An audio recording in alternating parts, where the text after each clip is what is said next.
Olá a todos e bem-vindos ao canal L'Histoire à travers le monde. Hoje vamos abordar um peso pesado da história europeia. Um país que cheira a sol, pastéis de nata e uma pitada de nostalgia, Portugal. Então apertem os cintos, porque vamos viajar no tempo. Tudo começa com tribos celtas que vagueiam tranquilamente até que chegam os romanos e, como sempre, constroem estradas, pontes e monumentos. É o que eles fazem. Chamam a região Lusitânia. E pronto, já temos um nome com estilo. Com a queda de Roma, instala-se o caos.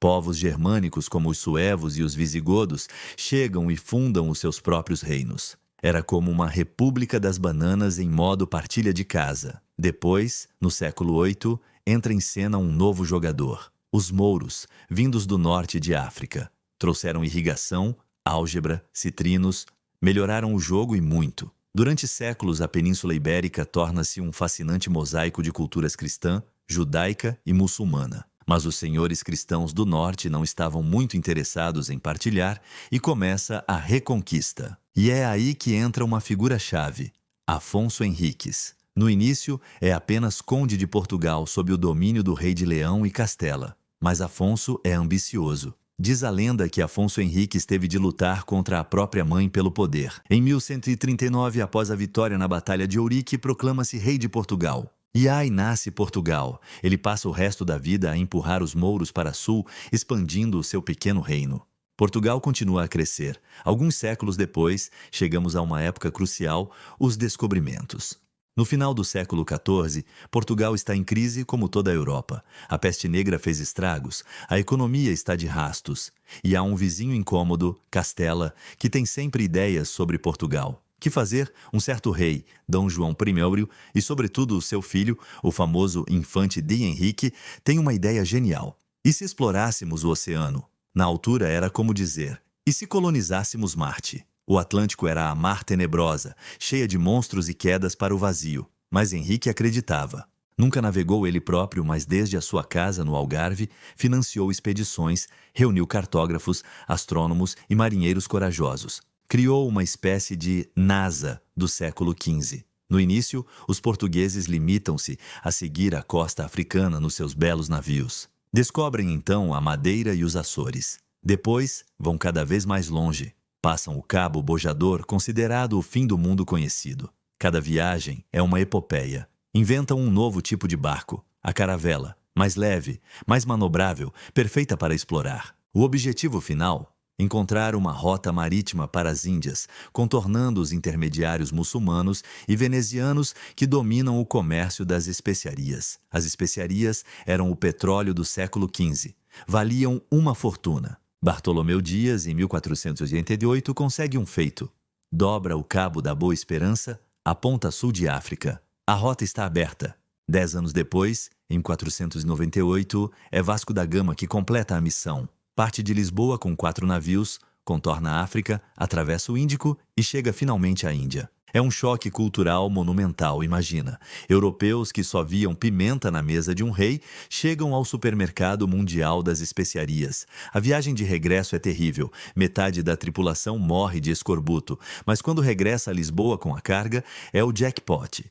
Portugal torna-se a primeira superpotência global. Durante todo o século XVI, domina os mares. Eles estabelecem feitorias comerciais por todo o lado, em África, na Índia, na China, Macau e, claro, no Brasil.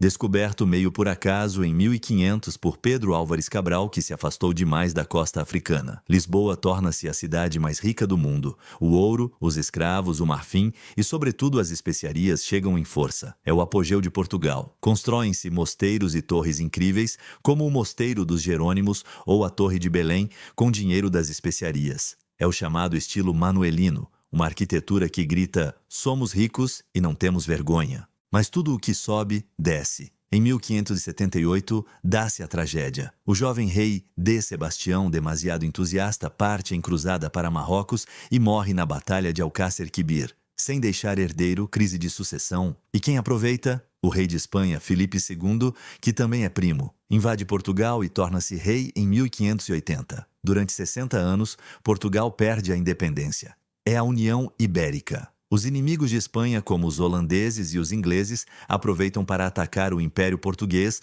e roubar colônias. Em 1640, Os nobres portugueses fartam-se. Organizam uma revolução e colocam um rei português no trono, Dom João IV.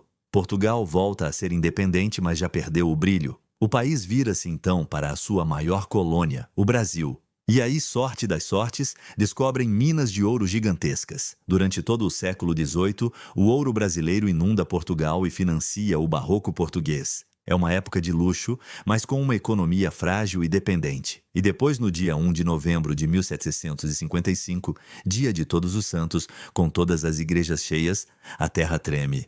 Um terremoto devastador, seguido de tsunami e incêndios, arrasa Lisboa. É o apocalipse. Toda a Europa fica em choque. Mas um homem emerge do caos. O Marquês de Pombal, primeiro-ministro do rei. Um déspota esclarecido, homem de ferro, diz a célebre frase: enterrem os mortos e cuidem dos vivos. Assume o controle, impede os saques e reconstrói Lisboa com um plano moderno, em quadrícula, antissísmico. A cidade que hoje visitamos é, em grande parte, obra sua. O século XIX é turbulento. Napoleão invade o país, a família real foge para o Brasil. O Rio de Janeiro torna-se capital do Império Português, a única vez que uma colônia se torna sede da metrópole. Os franceses são expulsos, mas o Brasil aproveita para declarar independência em 1822. Um duro golpe para Portugal, o resto do século é marcado por guerras civis e instabilidade política. Chegamos ao século XX. A monarquia está enfraquecida.